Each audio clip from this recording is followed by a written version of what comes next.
States. I now give the floor to the Speaker of Nicaragua, followed by Israel and Ukraine. Señora Presidenta. Madam President, as the Assembly once again expresses its support to Cuba and for the 33rd time in a row calls for an immediate ending of the United States blockade against Cuba, the world has witnessed this decisive solidarity with Cuba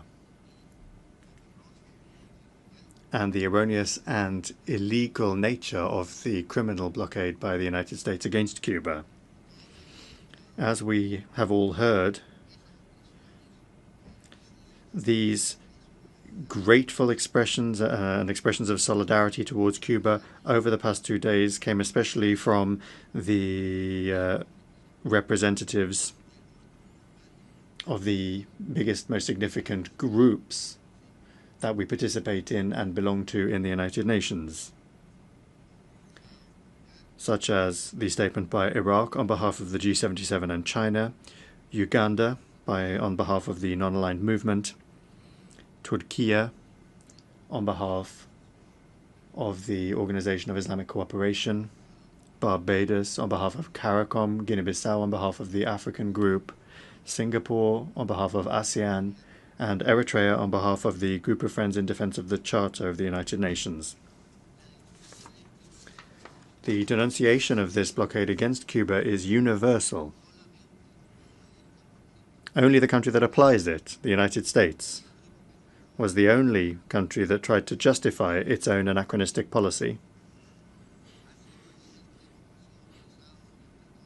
As has been said throughout this debate, it is clear that there is universal support for Cuba from the entire world, and also it is clear that this criminal blockade is, in and of itself, the most serious, systematic, and flagrant violation of the human rights of the Cuban people.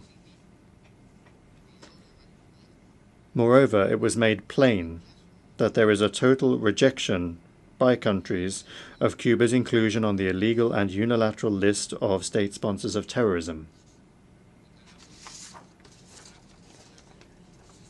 Nicaragua voted in favor of the resolution just adopted, and in so doing reaffirms its unshakable solidarity with the heroic Cuban Revolution, with its government and its people that are an example of dignity, resistance, and international solidarity.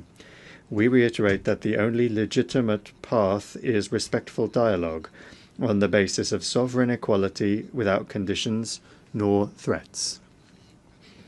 Madam President, lastly, we would like to express our full solidarity with the peoples of our great Caribbean, Jamaica, Cuba, Haiti, and other Caribbean states that, as we speak, are facing the disastrous consequences of the weather phenomenon Hurricane Melissa. We express our condolences to the families and governments over the loss of life. These increasingly frequent and extreme tragedies are the consequences of global warming and the climate crisis, which has been accelerated by the failure to comply with legally binding commitments made by developed countries under the United Nations Framework Convention and also the Kyoto Protocol and the Paris Agreement. The failure to comply with that by developed countries makes these phenomena increasingly disastrous in the Greater Caribbean. Thank you very much. I thank the Speaker of Nicaragua. I now give the floor to the Speaker of Israel, followed by Ukraine and Peru. Madam President, yesterday this all witnessed